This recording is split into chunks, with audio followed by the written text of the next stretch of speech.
We run, I think it's nearly 300 conferences a year. We've made a major investment in text tools technology for a 2-year period, and today is all about launching the product, getting buy-in from all the different functions across the business, so whether that be marketing, the conference directors, the salespeople, really demonstrating to everybody what is possible with the technology. My role here was to introduce text tools to a wider audience with Emap networks. It generally is a really good way of placing information, getting people to ask questions, especially at our conferences. People don't feel very confident to stand up and ask all the time, so it's a perfect way of getting questions asked. It was really good because it was quite dynamic and questions were coming through as I was sort of standing up, so they were very much in the moment and what people were thinking about at that time.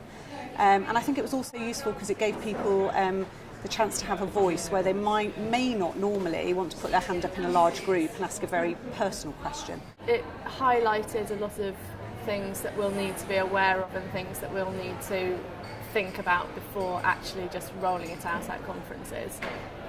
But I think that it could be really, really helpful. This will be most impressive at an event like WAF or the Global Infrastructure Summit when we stage that later on this year. I think in these events where you can get so many people answering questions and raising questions, I think that's where it's going to be really most effective. Q&A at normal conferences, sometimes at first people are slow to ask questions. I think that's because they get quite embarrassed, and especially larger conferences, it's quite daunting sort of putting your hand up. So I think in that way it will assist. I think we just have to be careful on which venues we choose to use the software.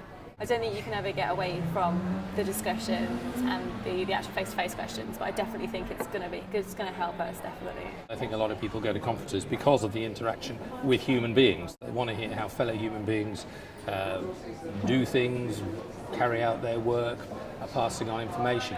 But I think, as I say, it can be a very strong two-way process, so that the person who's passing on the information in whatever form at a conference is able to respond and tack and change what they're doing to suit better the needs of the people who are actually taking part. It's been used more and more by conferences because more and more people just want to have a say. They don't want to just go to a conference, sit there all day, never having said a word and everything, and then just go away thinking, well, that just wasn't right for me. If they're even in a kind of a small or big audience and they can actually text the idea when they've got the idea, and that's used as a question on the platform, they go away feeling a bit more satisfied that they've had some influence on the debate.